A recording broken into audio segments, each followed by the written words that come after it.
Home prices are basically flat this year, up about 1%. And if you're thinking, okay, so the crash everyone promised me isn't coming, well, that's exactly what they want you to think. Because a flat number on a headline is the easiest lie in finance to tell, since it's technically true and almost completely useless at the same time. The real story isn't sitting in that 1%. It's sitting in the gap underneath it, a gap between what a house is listed for and what someone actually pays to live in it. And that gap has got it so wide right now that the word price barely means anything anymore. But here's the part that should bother you. Nobody selling you a house benefits from explaining that gap, so they don't. And that's not an accident. That's the entire business model.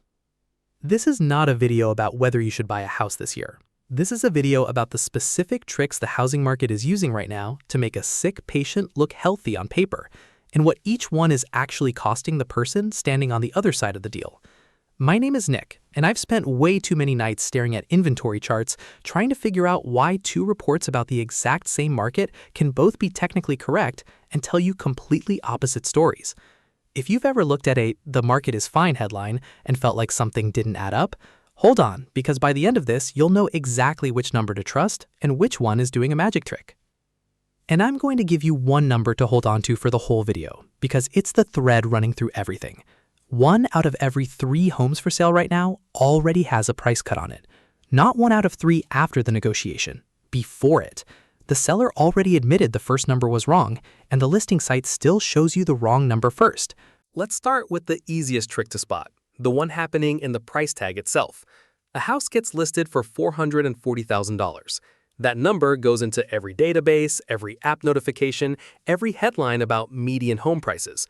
But 33% of listings nationally are sitting with a price reduction stable to them, which means a third of the market is quietly telling you the headline number was fiction the moment it was printed.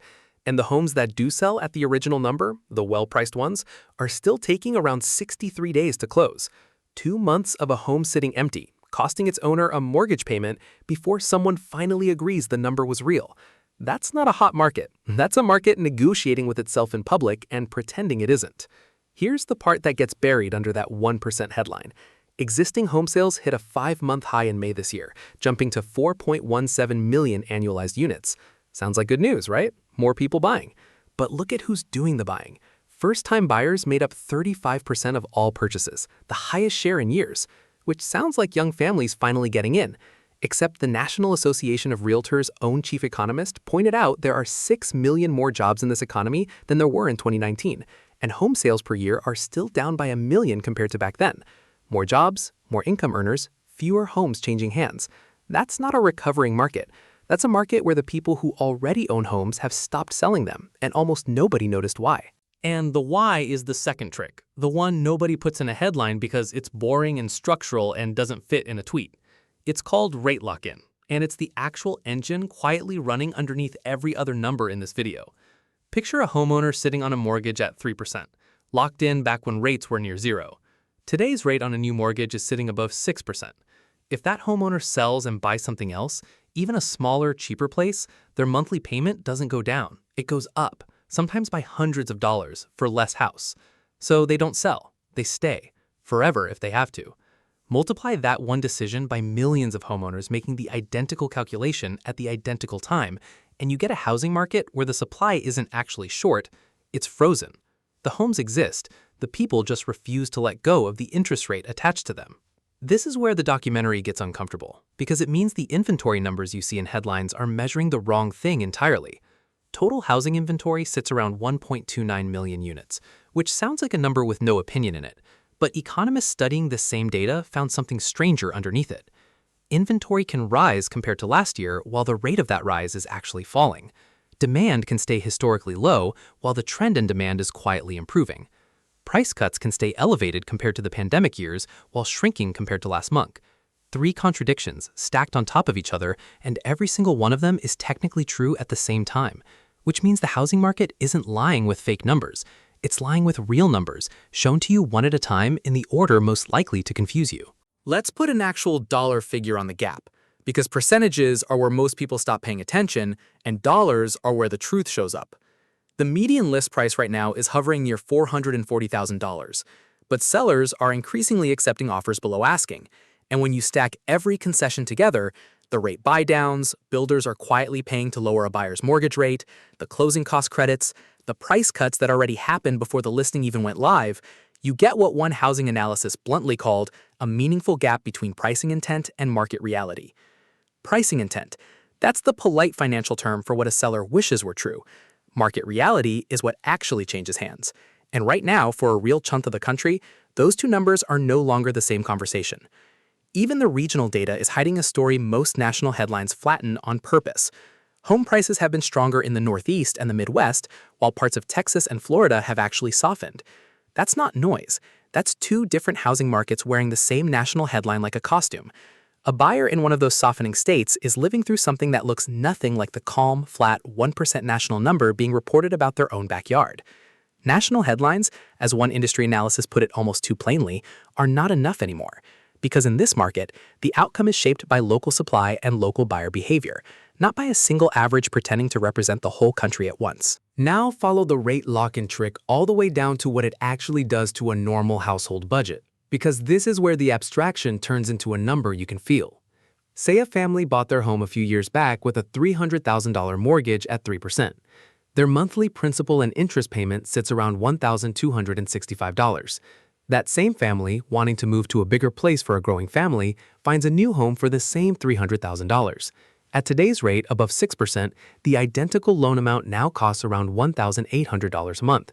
Same price, same size loan, $535 more every single month forever, just for the privilege of moving.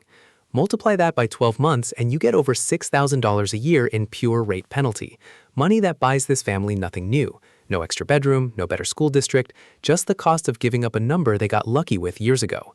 That single piece of math is the real reason the low inventory story keeps showing up in headlines. It was never really about a shortage of houses. It was about a shortage of people willing to eat that penalty. And once you see that mechanism, the builder incentives stop looking generous and start looking like a confession. Builders are quietly offering to pay down a buyer's mortgage rate by 2 or 3 points for the first few years of the loan, sometimes covering tens of thousands of dollars in upfront cost just to get a sale signed. On the surface, that looks like a gift. Underneath it, it's an admission that the sticker price alone isn't enough to move the house, that the real price, the one buyers will actually accept, is sitting thousands of dollars below the number printed on the listing. Every rate buy-down is the market quietly correcting itself in private while the public number stays exactly the same. So why does any of this get smoothed over instead of explained? Because a calm headline serves almost everyone except the buyer. It serves the agent who needs the transaction to feel safe enough to sign. It serves the lender who wants the buyer confident enough not to wait another year. It serves the seller who needs the listing to look strong enough not to need a third price cut.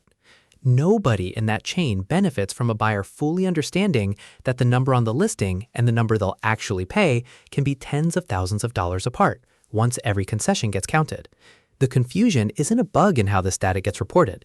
It's closer to a feature. Here's the proof tying every piece of this together into one sentence.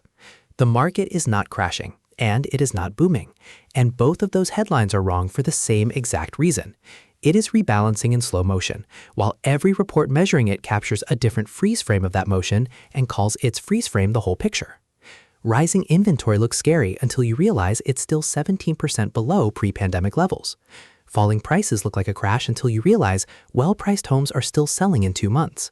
Rising sales look healthy until you realize they're still 1 million short of where this same economy sat with fewer jobs available 6 years ago. Every single one of those facts is real. None of them is the whole truth by itself. And that's the actual lie.